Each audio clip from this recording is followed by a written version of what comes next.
Leo tunaangazia mauaji kwenye kesi lililohusisha Uhuru Kenyatta na William Samoei Ruto katika mahakama ya kimataifa ya uhalifu, walipokabiliwa na mashtaka ya uonevu dhidi ya binadamu yaliyoibuka baada ya chaguzi za mwaka wa 2007.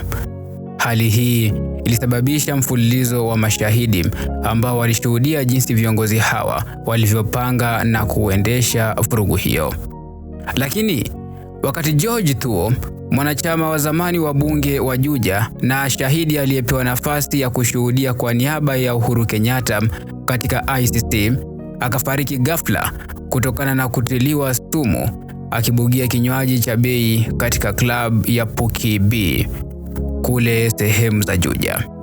Kila mmoja alijiuliza, je, uhusiano wake na ICC kama shahidi ulikuwa sababu ya kifo chake?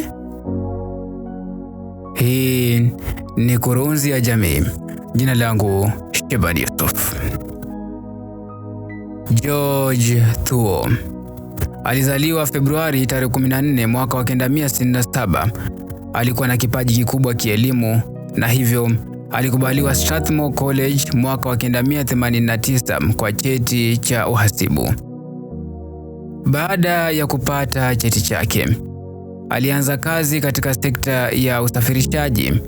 Alifanya kazi kwa kampuni la Stagecoach International akiwa nchini Malawi kabla ya kujiunga na Kenya Bus Services KBS mwaka wa 1998 kama mkurugenzi mtendaji.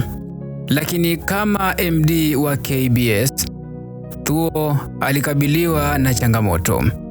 Alifutwa na bodi baada ya kudaiwa kutia kampuni katika deni na kushindwa kuiendesha vizuri mwaka wa 2003. Hata hivyo, kwa uzoefu wake mkubwa katika sekta ya usafiri wa Kenya, alianzisha kampuni yake City Hoppers Limited, ikiwahudumia wananchi wa Nairobi kwa usafirishaji wa umma. Hata alipokuwa na biashara yenye mafanikio, Thuo alirudi kwenye ajira.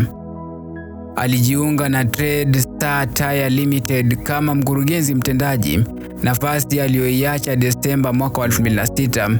Hii ilikuwa kabla ya chaguzi za mwaka wa 2007 ambapo aliwania kiti cha mbunge wa Juja kupitia tiketi ya PNU. Hatimaye alishinda kiti hicho licha ya ushindani mkali kutoka kwa William Kabogo aliyesimamishwa na tiketi ya NARC Kenya. Lakini chaguzi za mwaka wa 2007 zilileta giza kubwa katika historia ya Kenya. Ushindi wa Mwai Kibaki na kuteuliwa kwake ulipingwa vikali na hivyo kusababisha vurugu kubwa za baada ya uchaguzi nchini Kenya. Vurugu hizi zilipangwa na viongozi wa kisiasa na watu kama Uhuru Kenyatta na William Ruto ambao walikashifiwa kwa kuwa mstari wa mbele katika ufadhili na upangaji wa vurugu hizi, ambazo zilisababisha maisha ya Wakenya zaidi ya 1200 kupotea na takriban 350,000 kuhamishwa kutoka makao yao. Ili kurekebisha amani nchini, mkataba wa kugawana madaraka ulisainiwa kati ya Mwai Kibaki na Raila Amolo Odinga Februari mwaka wa 2008 na serikali ya muungano mkuu ilianzishwa. George Thuo baadaye alichaguliwa bungeni kama kiongozi mkuu wa wabunge wa PNU. Lakini changamoto hazikuisha. William Kabogo alikata rufaa mahakamani akipinga ushindi wa Thuo. Na mwisho wa siku, George Thuo alipoteza kiti chake cha ubunge miaka miwili baadaye, wakati hakimu Luka Kimaru alibatilisha uchaguzi wake Jumatano, Aprili tarehe 16 mwaka wa 2010. Katika hukumu yake, hakimu alitaja udanganyifu mwingi wa uchaguzi ambao ulipunguza uhuru na haki ya uchaguzi. Udanganyifu huu ulijumuisha kuhujumu maboksi ya kura na tofauti kwenye hesabu za kura, pamoja na ukweli kwamba kura kutoka vituo 4 vya kupigia kura hazikuingizwa kwenye jumla ya matokeo. Baada ya hukumu hiyo, wakazi wa Juja walirudi kwenye chaguzi ndogo za kura, na Thuo alishindwa dhidi ya William Kabogo katika uchaguzi mdogo uliofanyika Jumatatu, Septemba tarehe 20 mwaka wa 2010. Baada ya kupoteza kiti chake cha ubunge, Thuo alijikita kikamilifu katika kujenga biashara yake, lakini bado alikaa karibu na siasa za eneo la Mlima Kenya. Lakini chaguzi na uhusiano wake wa kisiasa vilirudi kumkumba pale mahakama ya kimataifa ya uhalifu ICC ilipoanza kutafuta washirika wa uchaguzi. Baada ya vurugu za uchaguzi wa mwaka wa 2007, Rais wa zamani Uhuru Kenyatta, mrithi wake William Ruto, kiongozi wa zamani wa huduma za umma Francis Muthaura, mwandishi wa habari Joshua Sang, kamishna wa polisi wa zamani Hussein Ali na waziri wa zamani wa mbunge Henry Kosgei waliingizwa kwenye kesi ya mahakama ya kimataifa ya uhalifu kwa makosa dhidi ya mauaji, kwa kuhusika katika kuendeleza vurugu baada ya uchaguzi wa mwaka wa 2007.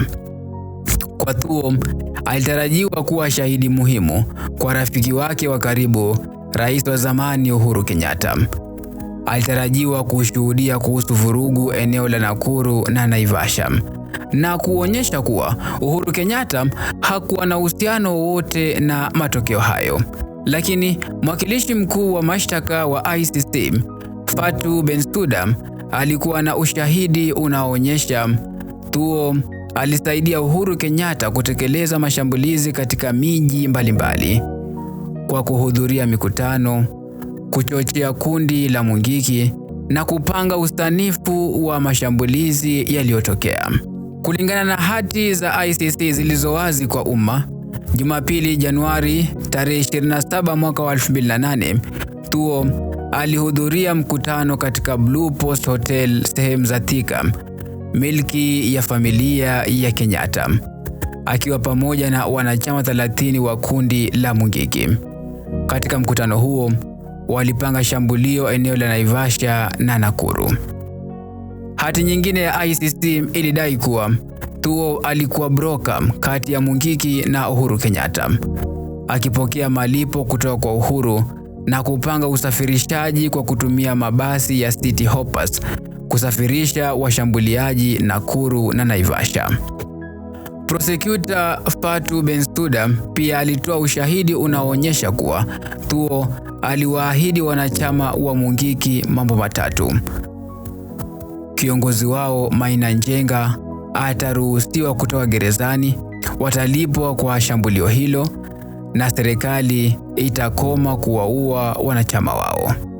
Zaidi ya siasa zake zenye msukumo, Thuo alijulikana kama mwanaume mwenye furaha, aliyeishi maisha kwa furaha kamili, na pia mwanaume wa familia aliyejali mke wake Judy na watoto wao watatu. Lakini kama unavyofahamu, mahusiano hayakosi changamoto. Jumatano, Novemba tarehe 13 mwaka wa 2013, mzozo ulitokea nyumbani kwao. Thuo aliporudi Kenya kupitia Jomo Kenyatta International Airport kutoka India, akitarajia kupokelewa na mke wake, ila mke wake hakuwa airport kumlaki. Alipofika nyumbani, bado hakumkuta. Hali hiyo ilitokea kwa sababu mke wake alikuwa nje ya mji na alishikiliwa na polisi wa trafiki Naivasha kwa kuendesha gari kwa kasi zaidi ya kiwango, iliyomfanya kufikia nyumbani saa 6:30 usiku, lisali moja baada ya Thuo kurudi Kenya. Wakati mke wake Judy alifika nyumbani kwao kijijini Thika, jozi hilo liliingia katika mjadala mkali sana, lakini baadaye walirekebisha tofauti zao na hata walihudhuria harusi ya ndugu mdogo wa Thuo, Ng'ang'a, siku 2 baadaye, Jumapili Novemba tarehe 16 mwaka wa 2013.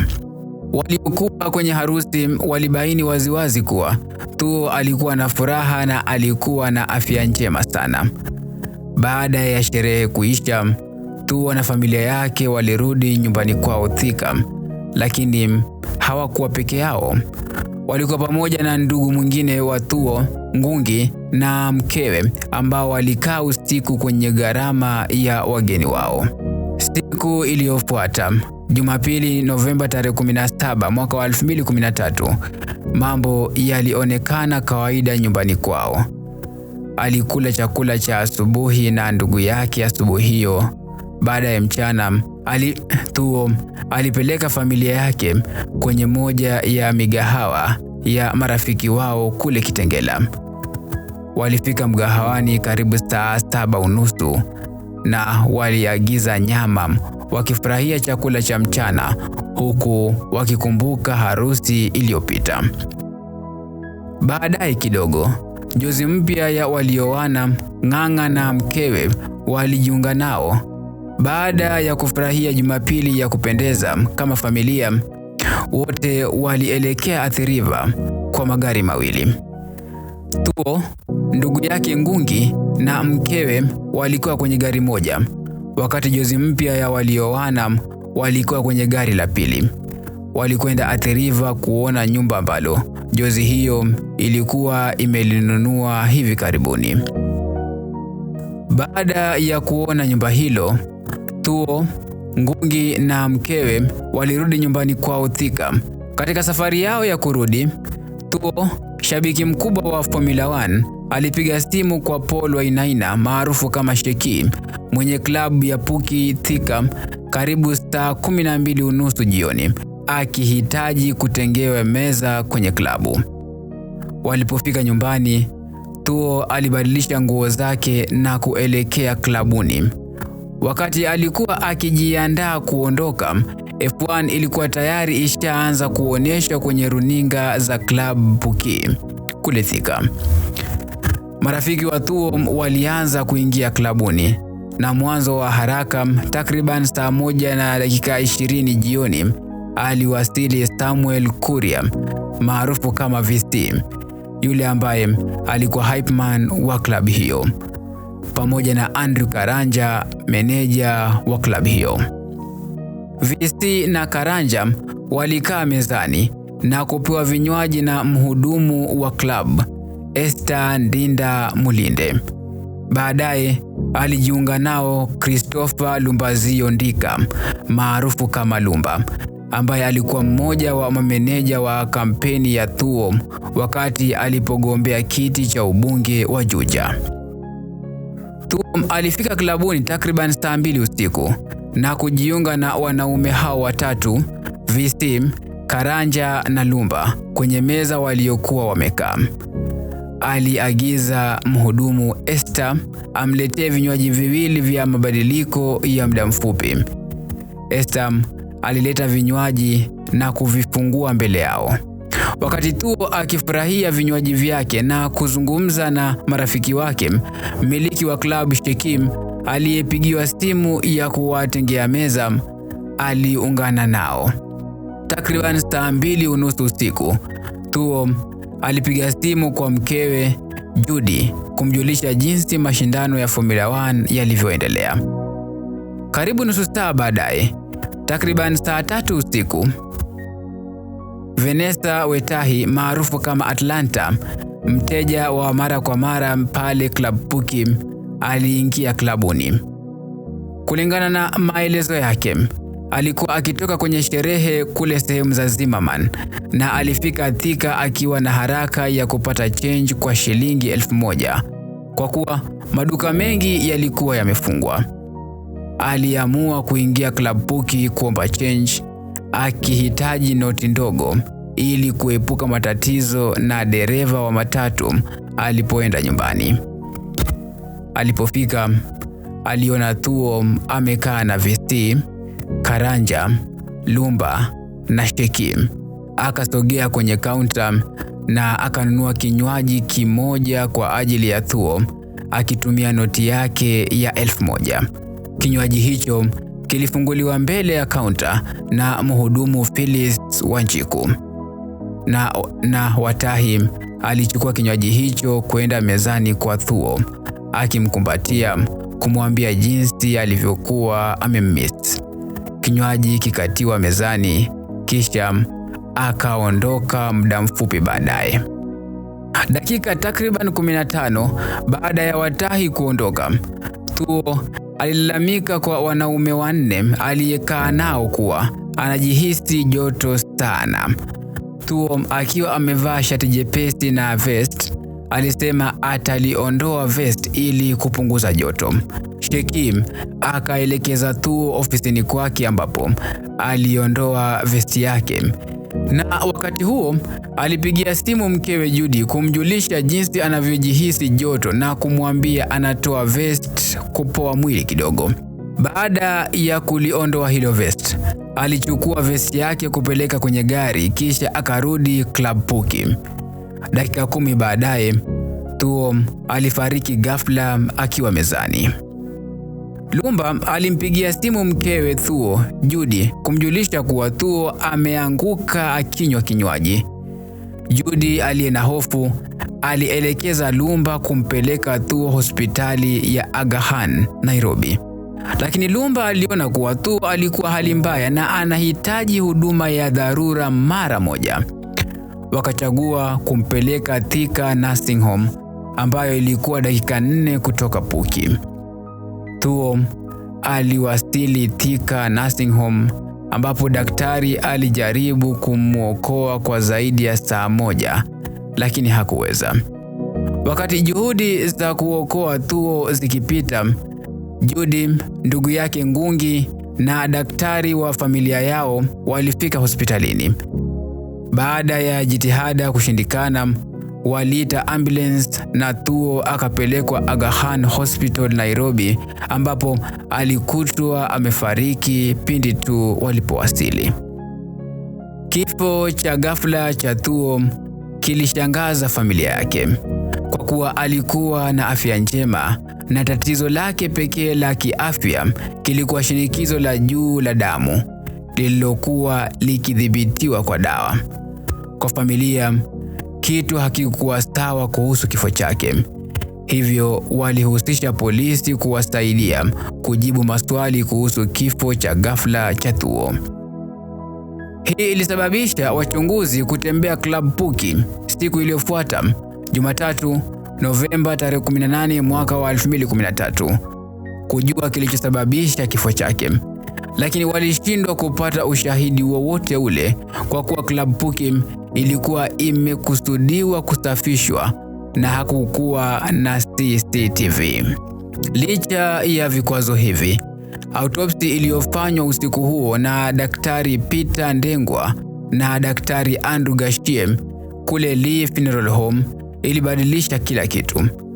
Ripoti ya autopsi ilibainisha kuwa Thuo alifariki kutokana na damu kutoka tumboni kwa sababu ya kunywa sumu. Ili kubaini aina ya sumu, visambaza sampuli za kibiolojia kutoka kwa Thuo na sampuli zilitumwa Lancet Lab, Afrika Kusini kwa uchunguzi zaidi. Aidha, vest aliyokuwa amevaa usiku huo ilitumwa Government Chemist Lab, Nairobi kwa uchunguzi mwingine. Wakati wapendwa wa Thuo walikuwa wakisubiri ripoti za majaribio, walimzika Thuo Ijumaa, Novemba tarehe 22 mwaka wa 2013 kule Thika. Sherehe ya mazishi ilihudhuriwa na wanasiasa mashuhuri ikijumuisha Rais wa zamani Uhuru Kenyatta na First Lady Margaret Kenyatta. Thuo alizungumzwa kwa maneno ya heshima kama mume na baba mwenye upendo na mwenye kujali, kiongozi wa siasa makini na mwanaume wa biashara mwenye akili kubwa sana. Ripoti ya majaribio ya sumu ambayo ilimuua Thuo zilikuja mwishoni mwa Desemba mwaka wa 2013. Kulingana na ripoti ya toxicology, viashiria vya sumu vilipatikana kwenye ini, figo na moyo wa Thuo.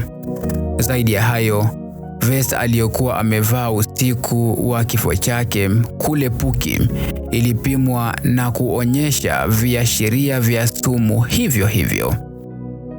Sumu hiyo ilitambulika kama pesticide inayojulikana kama karate.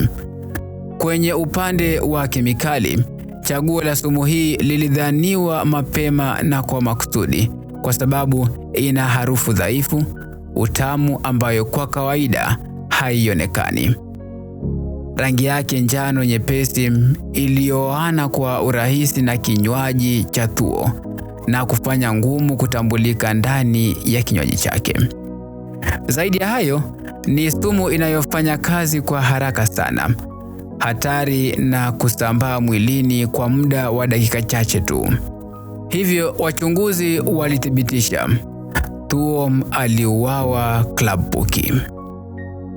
Takriban wiki 6 baada ya kifo chake cha ghafla, waliwakamata watu 6 Ijumaa Januari tarehe 3 mwaka wa 2014 ambao walikuwa karibu naye usiku huo wa kifo chake. Watu waliokamatwa ni wale waliokaa mezani na Thuo, VC, Karanja, Lumba na Sheki, pamoja na mhudumu wa klabu hiyo Esther na Watahi, mwanamke aliyemnunulia kinywaji Thuo. Uchunguzi wa kesi ya mauaji hayo ulichukua muda mrefu sana, kwa takriban miaka 10 kabla ya kuwasilishwa mahakamani.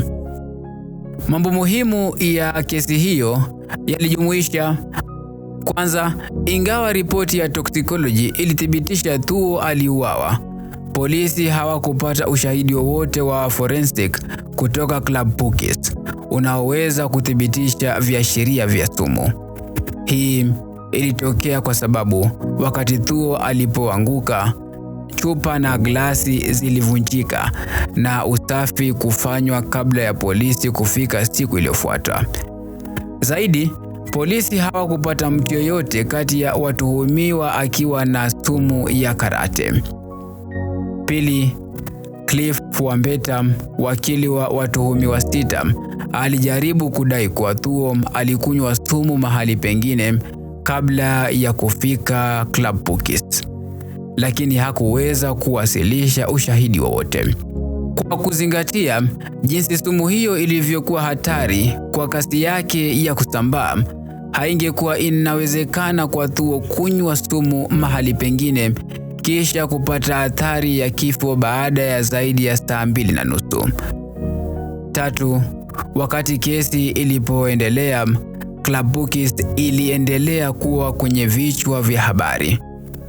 Wakati Jumapili Julai tarehe 27 mwaka wa 2020, mwanabiashara maarufu na tajiri kutoka Thika, Bedan Njoroge, aliyekuwa na biashara ya usafirishaji, alikuwa akifurahia vinywaji na marafiki wake klabuni, lakini pia alilalamika kujihisi mwenye joto sana, na alipoenda nje kutafuta taksi kwenda hospitali, alianguka nje ya klabu hiyo.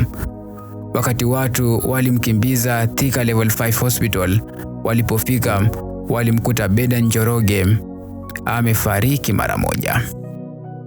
Polisi walichunguza kifo chake, lakini hawakupata uhusiano wowote na kifo cha George Thuo, kwa kuwa Njoroge alikuwa na tatizo kubwa la moyo na alikuwa akitumia dawa zake. Ni muhimu kusisitiza kwa wakati huo, Club Bookie ilikuwa maarufu kwa wateja wake kutiliwa dawa kwenye vinywaji bila kujua. Hivyo kinywaji cha Bedan kiliweza kuwa na athari hatari kutokana na hali yake ya moyo iliyokuwa ya awali. Sasa tukirudi kwenye kesi ya George Thuo, upinzani pia ulijaribu kumfanya Thuo aonekane kuwa katika ndoa yenye mzozo. Walirejelea mgogoro mkali aliokuwa naye mkewe siku chache kabla ya kifo chake, na walitaka kusogeza shaka za mauaji kuelekea kwa mkewe. Hata hivyo, mkewe Thuo, Judy, alikanusha madai hayo, akisema walikuwa tuna mzozo wa mapenzi wa kawaida ambao waliurekebisha mapema na walikuwa katika mahusiano mazuri wakati Thuo kufariki. Hii ilithibitishwa na ndugu zake Ngungi na Ng'ang'a, ambao walisema wazi kwamba jozi hiyo ilikuwa mahali pazuri katika uhusiano wao wakati Thuo alipokufa. Kitu kingine muhimu katika taratibu za kisheria kilikuwa ushahidi wa Paul Wainaina Boy anayejulikana kama Shekim, mmiliki wa Club Pokes. Alithibitisha kotini kuwa siku za karibu na kifo cha Thuo alionekana kuwa mtu mwenye wasiwasi mkubwa sana. Sheki alidai kwamba Thuo alionyesha hofu kuhusu kesi ya ICC, akimwambia kuwa hajui nini kitatokea baada ya kesi kumalizika. Kesi dhidi ya watuhumiwa 6 hatimaye ilifika mwisho Ijumaa Aprili tarehe 19 mwaka wa 2024, na Mahakama Kuu iliwapata watuhumiwa na hatia ya mauaji ya George Thuo katika Club Pokes Thika Jumapili Novemba tarehe 19 mwaka wa 2023. Katika hukumu yake, hakimu alisema ushahidi wa kutosha uliotolewa kotini ulihusisha watuhumiwa na mauaji hayo. Hakimu alisisitiza kwamba Thuo alimjulisha Sheki na Lumba atafika klabuni, kwa hivyo wakawa na wakati wa kutosha kupanga kifo chake.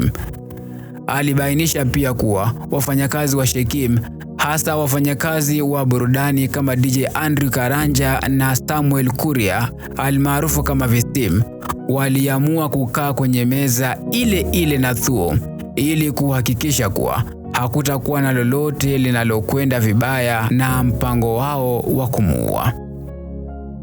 Hakimu alisisitiza kuwa wote watano, Lumba, Sheki, Karanja na Vistim, hawakuondoka mezani na hivyo walikuwa na fursa ya kuathiri kinywaji cha Thuo. Hakimu pia alibainisha kuwa mhudumu aliyemletea Thuo kinywaji hapo huenda pia alikuwa na fursa ya kuathiri kinywaji hicho. Kwa Watahi, hakimu alizingatia kwamba alimnunulia Thuo kinywaji akikileta mezani na kumkumbatia. Hakimu alihoji nia yake akiuliza, je, hili lilikuwa kumbato la Judas?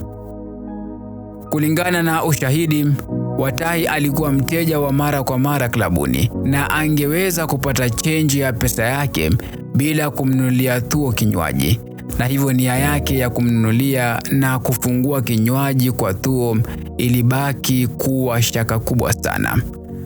Jumatatu Juni tarehe 25 mwaka wa 2024, miaka 10 baada ya kifo cha George Thuo katika Club Pokes Thika, watuhumiwa 6 walihukumiwa kifungo cha miaka 15 gerezani.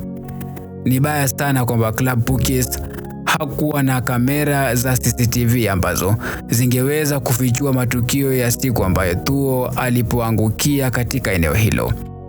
Hata hivyo, jambo moja ni dhahiri: serikali haikuweza kuthibitisha nia ya mauaji, na hili linaashiria kuna samaki mkubwa zaidi, msanii wa mikono ya mbali ambaye alikuwa nyuma ya kifo cha Thuo, akishirikiana pengine na mtu mmoja au zaidi ndani ya Pokes usiku huo kuchukua hatua za kupanga mauaji ya Thuo. Basi, nia gani zilizoweza kumfanya George Thuo afariki? Kesi za ICC ziko juu kabisa kwenye orodha ya mauaji yake. Kabla ya kesi dhidi ya Uhuru na Ruto kushughulikiwa mwaka wa 2014 na 16 mtawalia, zaidi ya watu 13 waliokuwa mashahidi wa moja kwa moja waliokuwa na maelezo ya ndani walikufa kwa njia ya kikatili, kwa kuwa walijua jinsi Uhuru na Ruto walivyohusika katika mpango na utekelezaji wa ghasia za baada ya uchaguzi wa mwaka wa 2007. Na kifo cha George Thuo, kwa wakati ambapo alikuwa amepangwa kuwa shahidi, haikuonekana kuwa ni ajali, bali mpango wa watu fulani. Sijui wewe utaamua vipi, lakini nishakupatia ushahidi wote. Wewe ndiyo hakimu, amua nani anaweza kuwa alihusika na kifo cha George Thuo. Hii ni Kurunzi ya Jamii. Jina langu Sheban Yusuf.